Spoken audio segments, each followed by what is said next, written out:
পর্যন্ত কিন্তু মহিলাদের নামে জমি বা তাদের নামে প্রপার্টি সেটা নেই, এবং এখনো সেই প্রপার্টিটা পুরোটাই পুরুষদের তারা নিয়ে রেখেছে, এবং মহিলারা সেই রাইটটা এখনো অব্দি হয়তো রাইট খাতায় কলমে পেয়েছে, কিন্তু সেটা এখনো অব্দি সোসাইটিতে আমরা দেখতে পাই না। এবং আরেকটা বিষয় হলো যেটা আমরা দেখেছি যে মহিলারা কিন্তু অনেক সময় বিয়ের পর তারা এক গ্রাম থেকে আরেক গ্রামে চলে যাচ্ছে বা একটা শহর থেকে আরেকটা শহরে চলে যাচ্ছে।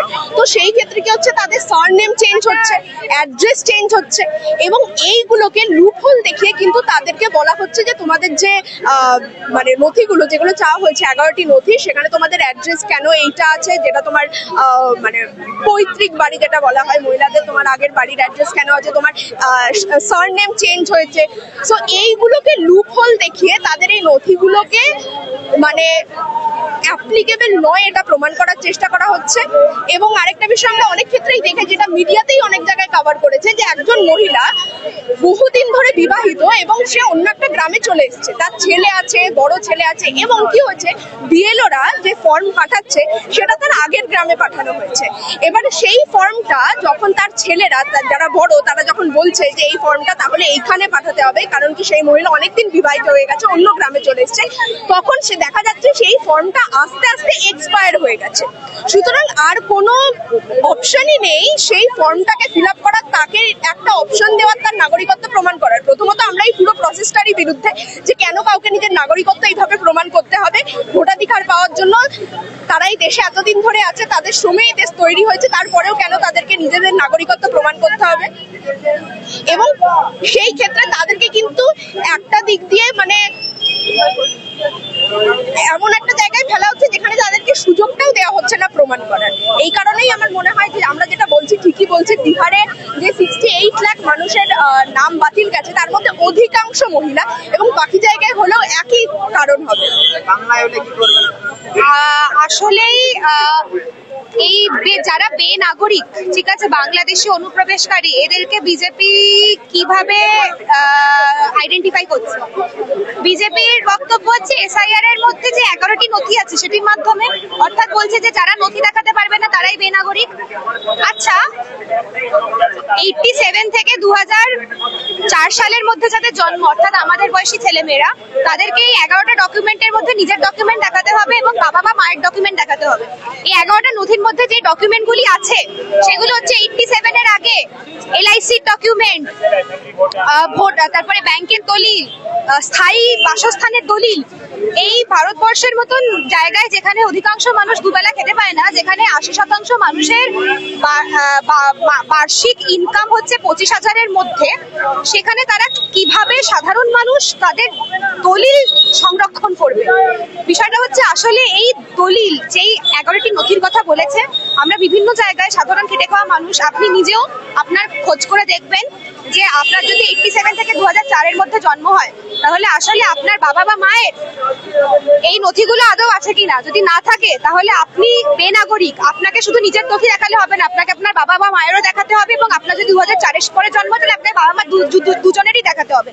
অর্থাৎ এখান থেকে এটাই বোঝা যাচ্ছে যে যদি এসআইআর আসলে লাগু হয়, যেটা ঠিক বিহারের ক্ষেত্রে হয়েছে, 65 লক্ষর অধিক মানুষের নাম বাদ গেছে। 65 লক্ষ অধিক মানুষ কি আসলে বাংলাদেশি বা রোহিঙ্গা? এই তথ্য বিজেপি কখনো প্রমাণ করতে পারবে? এটা অসম্ভব। এতগুলো মানুষ যারা দিনের পর দিন, শতকের পর শতক এই জমিতে বসবাস করেছে, আজকে তারা হঠাৎ করে বাংলাদেশি রোহিঙ্গা হয়ে গেল। আসলে বাংলাদেশি রোহিঙ্গা এই তকমাগুলো দিয়ে সাধারণ মানুষের মধ্যেই বিভাজন তৈরি করবার চেষ্টা করছে বিজেপি। এটাই হচ্ছে তাদের বিশেষ উদ্দেশ্য। আঘাতটা নামবে সাধারণ খেটে খাওয়া মানুষের ওপর, ধর্ম জাত নির্বিশেষে সাধারণ মেহনতি খেটে খাওয়া দিন আনে দিন খায় এই মানুষের ওপরই আঘাতটা নামবে। সাধারণ মানুষকে যখন তাদেরকে নাগরিকত্ব থেকে তাদের নাগরিকত্ব কেড়ে নেওয়া হবে, তখন তাদের ভোটাধিকার কেড়ে নেওয়া হবে, এবং তখন তাদের বেসিক রাইট যেগুলো তারা নাগরিক হিসেবে ডিমান্ড করতে পারে সেগুলোও কেড়ে নেওয়া হবে। এবং তখন তারা নিজেদের চাকরির দাবিটুকুও করতে পারবে না, এবং তাই জন্য তাদেরকে কিন্তু সস্তাশ্রমে পরিণত করা হবে। আমরা অলরেডি জানি বিভিন্ন জায়গায় ডিটেনশন ক্যাম্প তৈরি করা হয়েছে, ডিটেনশন ক্যাম্পের জন্য জমি দেওয়া হয়েছে, এবং আজকে যখন সাধারণ মানুষকে, এই ইউথকে সস্তা শ্রমিকে পরিণত করা হবে, তখন কিন্তু আমাদের কিছু করার থাকবে না। তাই এটাই সময় রুখে দাঁড়ানোর, এটাই সময় একটা গণপ্রতিরোধ করে। জেনজি শব্দটা বর্তমান সময়ে খুব আলোচিত হচ্ছে।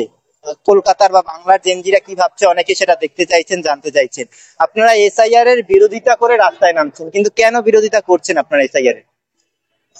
প্রথমত বলবো যে আমরা তথাকথিত ভাবে পপুলার সেন্সে জেনজি হলো, আমাদের বিষয়টা এই ক্ষেত্রে জেনজি বিষয়ক নয়। বিষয়টা অনেকটা হলো আমাদের মানে আমরা আজকে আমাদের এই বয়স, আমাদের যারা 2004 বা এই সময় জন্মেছে, 2004 2002 পরবর্তী, আমাদের ক্ষেত্রে এসআইআরটা অনেক বেশি ভয়ঙ্কর হতে চলেছে। আমাদের জন্য আরোই বেশি দোটানার হবে, কারণ আমাদের মা বাবা উভয়ের পরিচয়পত্র দিতে হবে অনেকেরই, যাদের 2004 ডিসেম্বরের পর জন্ম। এবার সেই ক্ষেত্রে একটা বড় সংখ্যকের মা বাবার উভয়ের পরিচয়পত্র, মানে যেটা জন্ম প্রমাণ, মানে তারা যে ভারতীয় নাগরিক তার প্রমাণপত্র খুব কঠিন একটা বিষয় জোগাড় করে। সেটা মেজরিটির কথা বলছি না যে শহুরে কারণ নেই, অনেকে থাকতে পারে, কিন্তু মেজরিটির জন্য সেটা খুব চিন্তার বিষয় এবং মুশকিল বিষয়। এবার এছাড়া আমরা যদি দেখি এসআইআর এর বিষয়টা, এসআইআর আমরা যখন দেখছি যে 2002 সালের যে ভোটার লিস্ট এসেছিল, সেই ভোটার লিস্টের সাথে ম্যাপ করে আমরা 2024-এর লিস্ট মিলিয়ে দেখছি বা 25-এর লিস্ট মিলিয়ে দেখছি, যেটাকে ম্যাপিং বলা হচ্ছে, বিএলওরা করছে, সেইটাতে অনেকেরই বাদ যাচ্ছে। ইতিমধ্যে আমরা জানতে পেরেছি বিজেপি বিভিন্ন নেতারা জানিয়েছেন যে কোথাও 45%, কোথাও 55%, কোথাও 60%-এর নাম আসেনি আর কি লিস্টে।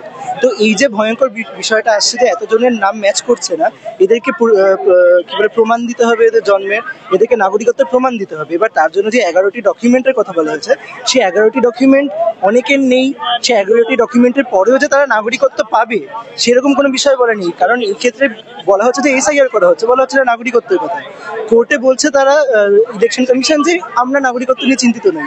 আবার এটাও ঘুরপথে বলছে যে হ্যাঁ, কিন্তু আমরা তো নাগরিকদের ভোট অধিকারী নিশ্চিত করার জন্যই গোটা বিষয়টা করছি।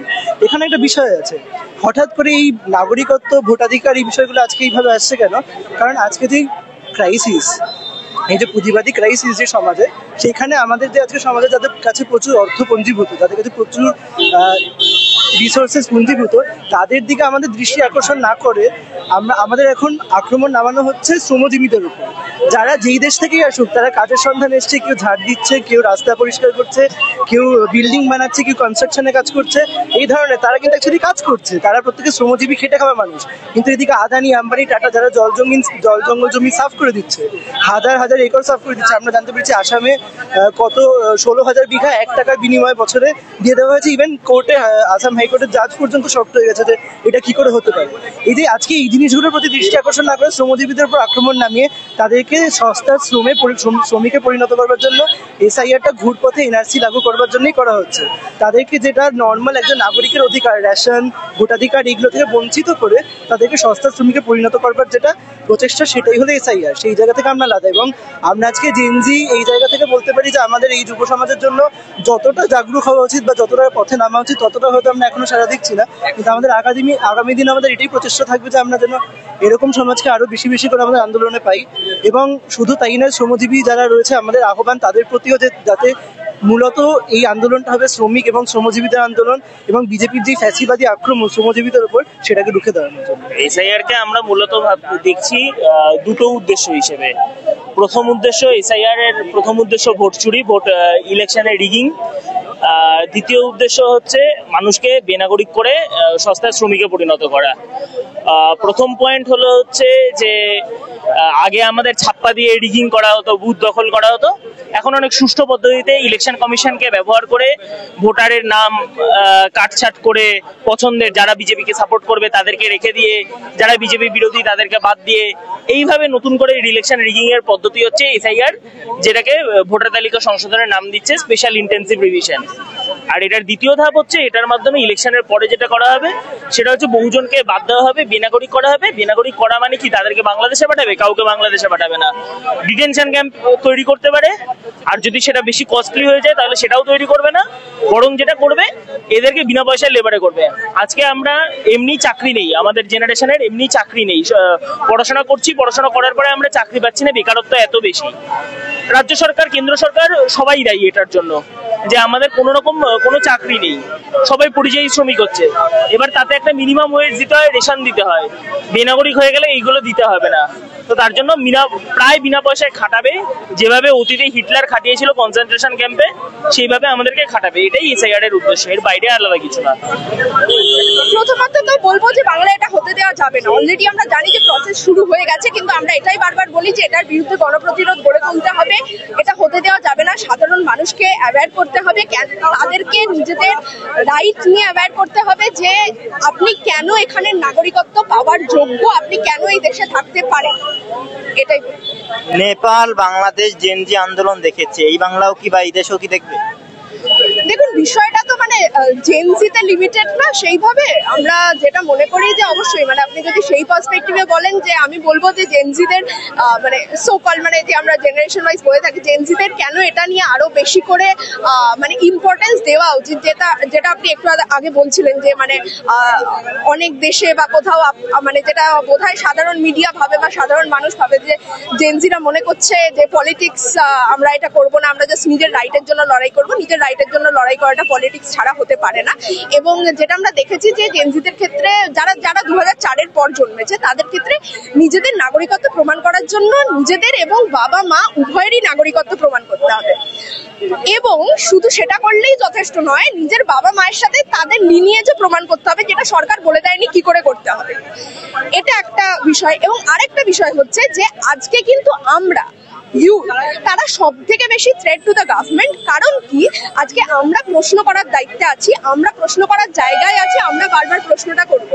এইভাবে বিষয়টা হচ্ছে এসআইআর সম্বন্ধে মানুষের ধারণা খুব কম, এবং এটা ইচ্ছাকৃতভাবেই করা হচ্ছে। সাধারণ মানুষকে অনবগত রাখা হচ্ছে। সাধারণ মানুষের কাছে তথ্যগুলো পৌঁছে গেলে মানুষ বিষয়টা নিয়ে নড়ে চড়ে বসতে বাধ্য হবে।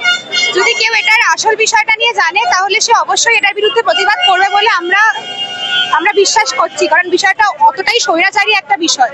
তাই জন্য এই প্যাম্পলেটটার প্রাথমিক উদ্দেশ্য ছিল যে আমরা সমস্ত তথ্যগুলো তুলে ধরবো, যে বিহারের কি ভাবে হচ্ছে এসআইআর হয়েছে, অর্থাৎ বিহারে কি 11টা নথি কি, সে 11টা নথি আসলেই বিহারের কত শতাংশ মানুষের কাছে ছিল। এখানে দেখা গেছে যে অধিকাংশ মানুষ, 80 থেকে বেশি শতাংশ মানুষের কাছে এই ডকুমেন্টস গুলো থাকাটা সম্পূর্ণভাবে অসম্ভব। বিহারের ক্ষেত্রে সেটা দেখা গেছে। অথবা হচ্ছে এসআইআর এর মাধ্যমে আসলে এনআরসি করবার চেষ্টা, মানুষকে বেনাগরিক করবার চেষ্টা, এবং মানুষের যেই অধিকারগুলো আছে সেগুলো অধিকার হরণের চেষ্টা। মানুষ আজকে নিজেদের অধিকার সম্বন্ধে সচেতন হচ্ছে, নিজেদের উপরে যে অত্যাচার গুলো চালানো হচ্ছে সেগুলো নিয়ে মানুষ রুখে দাঁড়াচ্ছে। কিন্তু বিষয়টা হচ্ছে, যদি তাকে বেনাগরিক বলে ঘোষণা করে দেওয়া হয়, তাহলে তো মানুষ সেটা রুখে দাঁড়াতে পারবে না, কারণ বলে দেওয়া হবে যে তুমি নাগরিকই নও।